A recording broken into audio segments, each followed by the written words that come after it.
Olá, tudo bem com vocês? Nós vamos dar início a mais uma semana sentados à mesa com Jesus, nos alimentando da Sua palavra. E eu queria compartilhar com vocês um texto da palavra de Deus, da Bíblia, que está lá em Isaías, no capítulo 38, e fala sobre a doença de um rei chamado Ezequias. E diz assim: naqueles dias, Ezequias ficou doente, à beira da morte. O profeta Isaías, filho de Amós, foi visitá-lo e lhe disse: assim diz o Senhor: ponha em ordem a sua casa, porque você vai morrer, você não se recuperará. Ezequias virou o rosto para a parede e orou ao Senhor: lembra-te, Senhor, de como tenho te servido com fidelidade e com devoção sincera, e tenho feito o que tu aprovas. E Ezequias chorou amargamente. Então a palavra do Senhor veio a Isaías: vá dizer a Ezequias: assim diz o Senhor, o Deus de seu antepassado Davi.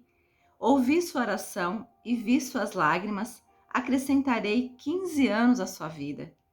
E eu livrarei você e esta cidade das mãos do rei da Assíria. Eu defenderei esta cidade. Olha que coisa maravilhosa.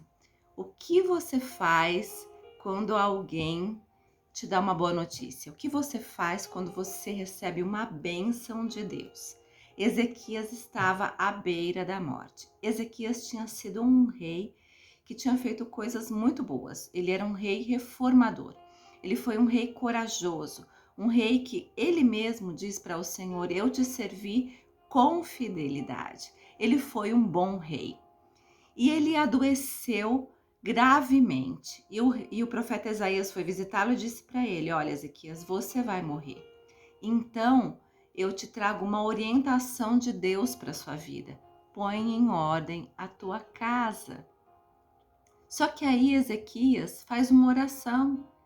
E ele chora diante da presença de Deus e pede para que Deus o abençoe, livrando ele dessa enfermidade, livrando ele dessa morte. E como Ezequias, nós tantas vezes fizemos isso diante de Deus.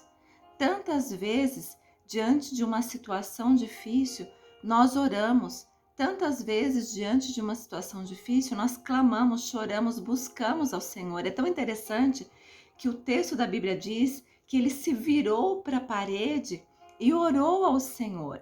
Esse gesto é muito interessante. Esse homem, esse rei, que fez tantas coisas extraordinárias, numa atitude de humildade, ele se vira para a parede, clama ao Senhor, chora ao Senhor e pede uma bênção. E Deus o abençoa, concede a ele mais 15 anos de vida. E a palavra de Deus diz que ainda diz para ele: eu livrarei você e esta cidade das mãos do rei da Síria e defenderei esta cidade. Deus o abençoou. Mas sabe qual é o problema dessa situação toda? Sabe o que aconteceu depois disso? O que aconteceu é que Ezequias viveu esses 15 anos e ele teve filhos. E um dos filhos de Ezequias foi Manassés. E a palavra de Deus diz que Manassés foi um dos piores reis de Israel. Ao passo que Ezequias foi um dos melhores reis de Israel, Manassés foi um dos piores reis de Israel. Ele queimou os rolos da palavra de Deus, porque naquela época não tinha Bíblia. Ele queimou os rolos da Escritura. Ele passou os filhos dele pelo fogo. Ele sacrificou os seus próprios filhos a um deus da época, um deus pagão chamado Moloque. Ele sacrificou os seus próprios filhos. Ele foi um péssimo rei, um rei muito ruim. E aí, o que me fez pensar foi o que deu errado. O que um bom rei como Ezequias fez para que criasse um filho que fosse um rei tão ruim quanto Manassés? Por que ele não aproveitou esses 15 anos de bênção que Deus deu para ele, de sobrevida, de lucro, para ensinar os seus filhos como serem bons, como serem boas pessoas. Ele não deixou um legado. Sabe o que aconteceu? Ezequias se esqueceu de uma orientação que não foi revogada no momento em que ele foi abençoado por Deus. A primeira instrução que o profeta dá quando vai visitar Ezequias é: põe em ordem a tua casa, porque você vai morrer. Quando ele foi abençoado, ele esqueceu que não foi revogada essa orientação. Põe em casa a tua ordem. E aí eu queria perguntar para mim e para você: o que nós fazemos quando nós somos abençoados? Nós esquecemos as orientações que Deus tem nos dado? Nós nos esquecemos dos princípios da palavra de Deus? Nós nos esquecemos que nós somos filhos e filhas de Deus?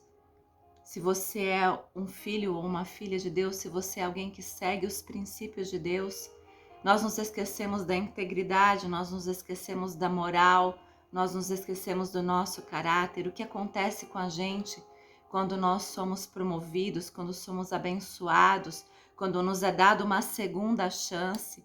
Será que nós nos esquecemos de quem somos e qual é o legado que nós devemos deixar para as próximas gerações? Talvez você não tenha filhos, mas talvez você tenha funcionários em uma empresa e você precisa deixar um legado para esses funcionários. Talvez você não tenha filhos, mas você tenha sobrinhos. Talvez você tenha pessoas que se espelham em você. E qual é o legado que nós estamos deixando para as próximas gerações? Será que uma promoção, será que uma bênção tem roubado de nós quem nós somos e o legado que nós devemos deixar? Nós esquecemos a orientação que tem sido nos dada, os princípios, o caráter, a integridade. Nós nos esquecemos de passar para frente os princípios que nós aprendemos. Nós precisamos passar isso para frente. Uma prática da cultura judaica é passar para os seus filhos os ensinamentos de maneira falada, de maneira cantada, de maneira lida.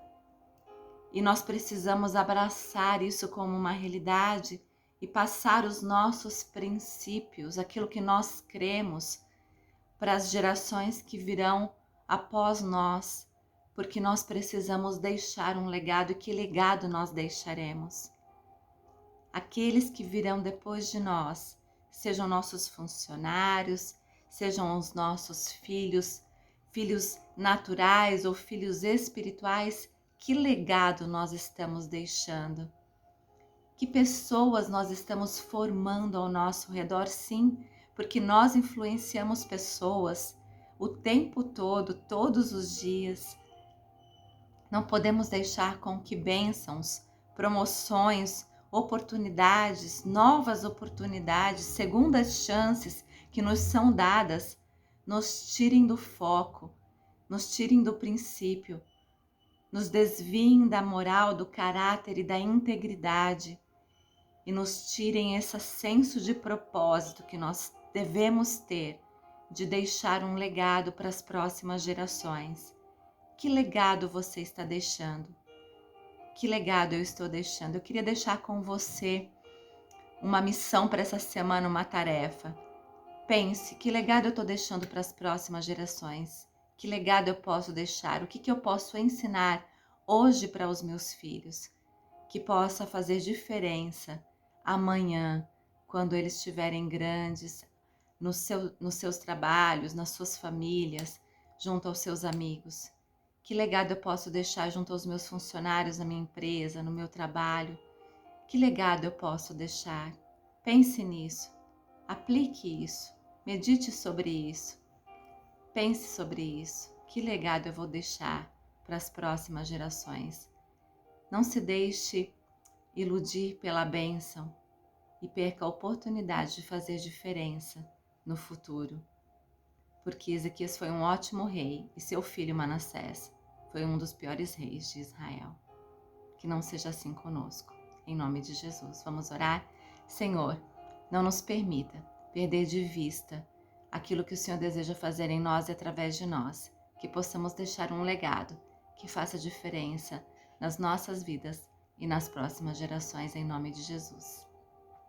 Amém. Nós nos vemos semana que vem, para mais uma vez sentados à mesa com Jesus, nos alimentando da sua palavra.